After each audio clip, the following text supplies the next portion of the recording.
De volta do intervalo e agora a gente fala de eleições 2024. Hoje você confere a segunda entrevista da rodada com os candidatos à Prefeitura do Rio que não participaram do debate da Band na última quinta-feira. Henrique Simonardi, do PCO, é quem fala nessa terça-feira. Olá, seguindo a ordem da nossa série de entrevistas a candidatos à Prefeitura do Rio de Janeiro, hoje a gente conversa com o Henrique Simonar, do Partido da Causa Operária. Lembrando, a nossa entrevista terá 8 minutos e não será editada. Essa é uma ótima oportunidade para você conhecer as plataformas do candidato e também o poder de síntese dele. Afinal de contas, quanto mais conciso for nas respostas, mais temas a gente consegue abordar no nosso bate-papo. Candidato, muito obrigado pela participação. Primeira pergunta que eu faço para o senhor: por que o senhor se considera preparado para assumir a Prefeitura do Rio de Janeiro? Primeiramente, quero agradecer a oportunidade de poder falar com o público. Bem, o partido ele se prepara já há bastante tempo, né, e intervém nos principais temas da política nacional para ter um contato com o público, por ser um partido popular que defende os interesses dos operários, e a gente escolhe sempre as candidaturas nas cidades, né, nas principais capitais do país, de pessoas que estão no movimento, que participaram das campanhas. Por exemplo, eu sou um militante que comecei a militar no partido na época da campanha do Lula Livre. Desde então tenho participado das principais campanhas de defesa do petróleo, contra o impeachment, e por ter esse contato com as lutas populares, a gente sabe os interesses da população. E aqui também, veja, sempre são feitas muitas perguntas a nível técnico, mas para a gente o que mais importa, o que mais tem que importar para o eleitor é quem ele está representando, quais são os interesses que ele está defendendo. Então, o partido, por ter esse contato com a população, com os trabalhadores, ele é um partido adequado para, né, defender os interesses dos trabalhadores e os interesses nacionais também, que a gente sabe que no Brasil tem esse problema, né? A gente elege muita gente que não defende os interesses dos brasileiros, mas sim os interesses nacionais dos Estados Unidos e de outros países. Então, candidato, vamos começar então com a nossa lista de pautas da cidade. A primeira é saúde. Saúde é um tema delicado, a gente tem alguns pontos importantes, como, por exemplo, a manutenção e as reformas de unidades da Prefeitura, unidades de saúde, e mesmo diante também de um cenário em que isso é necessário, a gente tem um município demonstrando interesse de municipalizar algumas unidades que são federais. Eu queria que o senhor falasse um pouco sobre esse tema e quais as suas propostas para o setor da saúde. Maravilha.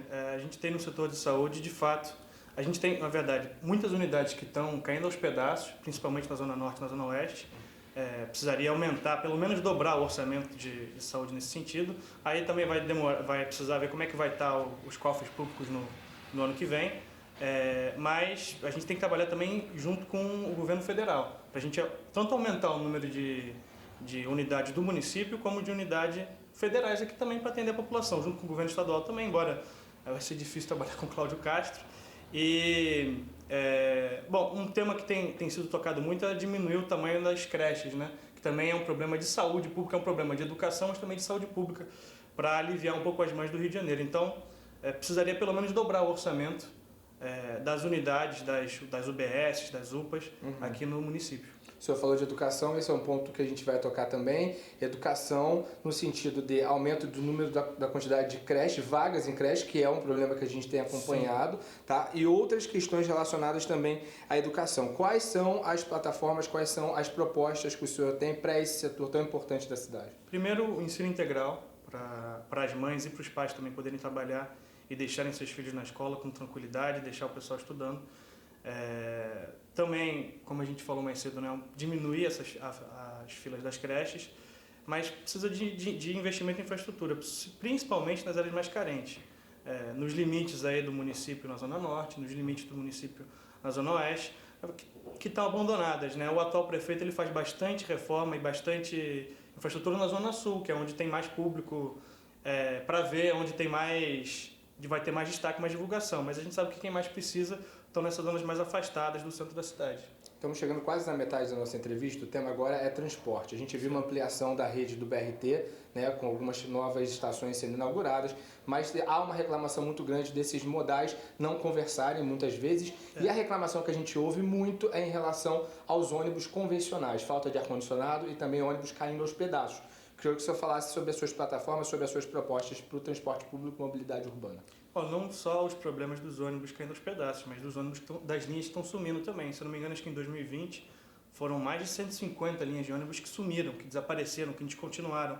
E são linhas que trazem o trabalhador das zonas mais afastadas para o centro da cidade e para a Zona Sul também, que é uma área de lazer. Então precisa primeiro restaurar essas linhas de ônibus, dar ônibus com mais infraestrutura, ar-condicionado, etc. Mas principalmente o metrô também, que a gente não falou aqui, que ele é um esquema engraçado, né?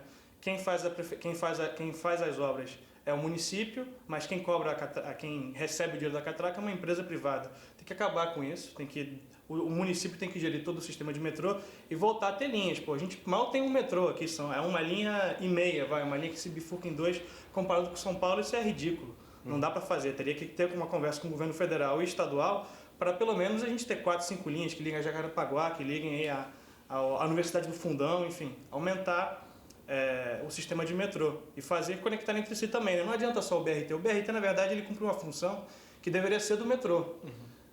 E aí, enfim, do metrô e do trem, né? Candidato, agora é sobre desenvolvimento urbano. A gente tem visto a última administração investindo muito na região central da cidade, querendo atrair mais pessoas, né, revitalizar a região central. Qual é o plano do senhor para a região central, caso assuma a prefeitura? Esse plano é um pouco engraçado, porque ele dá direito, quem construir e começar a erguer prédios no centro, tem direito a construir na Zona Sul também, né? Então você tem um empresário que faz um prédio de 1, 2 andares aqui para ter o direito de construir na Zona Sul.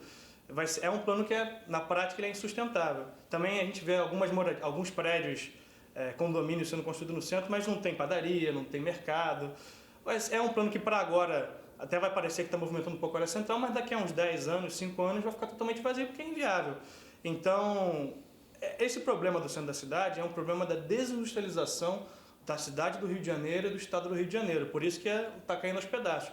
Precisa, na verdade, criar emprego para você poder reerguer o centro da cidade. Não adianta fazer um plano oferecendo o empreiteiro construir na Zona Sul se ele construir um pouco no centro, porque vai ser uma farsa isso.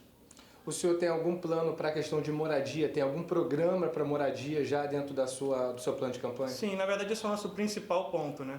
Precisa conversar com os movimentos sociais de moradia e organizar as ocupações de prédios vazios na cidade do Rio de Janeiro. Tem muitos prédios e tem muita gente sem casa. Então, precisa fazer uma audiência com os movimentos de moradia, que são muitos no Rio de Janeiro, né? A gente conhece alguns, a gente conhece a Fiche, com quem a gente trabalha bastante aqui no centro da cidade, e organizar. O imóvel ele não pode ficar a serviço dos especuladores, com tanta gente sem moradia no Rio de Janeiro. Tanta gente que mora longe pra caramba também e trabalha no centro. Então, precisa ter um plano organizado para isso e ocupar todos os imóveis que não estão cumprindo uma função social e estão abandonados. Especulação não é uma função social e tem gente precisando dormir. Vamos disponibilizar esses prédios para eles. A gente tem pouco menos de 40 segundos para o senhor fazer as suas considerações finais, candidato.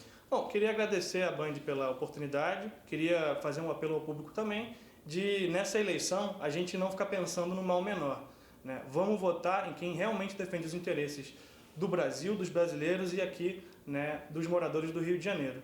Chega de votar em um pensando para o que o outro não pode ganhar, porque a gente está nisso já há anos e a gente não sai do lugar. Candidato, muito obrigado, pela sua participação. Voltamos ao estúdio.